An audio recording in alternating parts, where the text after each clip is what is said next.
Okay, take note of this micron reading. Do you see how it's steadily going down?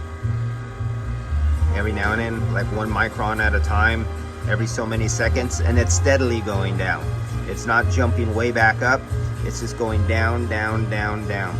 So that is an indication, even though I'm doing this improperly, this is not the proper setup. I'm using refrigerant hoses that you should not use when you're trying to go by your micron level. And the micron meter is located here where it should be on the system and isolated or at the farthest point. But this is still a good rough indicator of what's happening in the system.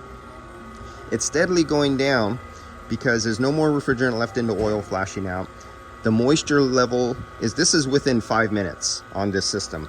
Compared to this vehicle on one of the videos I just released probably earlier today or yesterday. I'm making this video today because I'll release the video on this car first, this one right here, and then I'll release the video on this one, I believe, next, and then I'll release the video on that one next.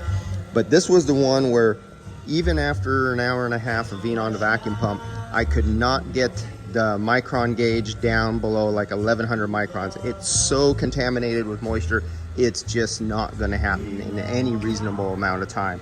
With the engine on, car running, all hot, everything, it's not happening. Somebody really screwed over when they recharged this car with a lot of moisture in the system. It's just douched. This one here, as soon as I recovered the refrigerant and I threw it on the vacuum gauge, right away it just took a steep, steady dive. If I put it on a curve and you had it on a curve and you were watching it on a time to micron level, you would see this nice gradual roll off like this, and then as the time is going by, you would see it taper off really steady with no large spikes of outbursts of gas or moisture, and it'll just keep steadily. And as you go longer and longer, it becomes more and more difficult. It takes more energy to remove the moisture molecule out of the system. So you start to see it to slow down, and then on a time graph you'll see it start steadying out and going down really slow. This one is not saturated like this one. So we got 5 minutes of run time here. I'm already down in the 8s and it's steadily just dropping. So I know I'm decently acceptable right here, and this one is just saturated. So that's a not very technical and detailed way of explaining it, but I'm just trying to show you guys and explain how important a micron gauge is. And you cannot read this or use an analog gauge for this. Analog gauges are totally the most worthless douchebags on earth when it comes trying to read your actual moisture content in your system. Cannot work, all right?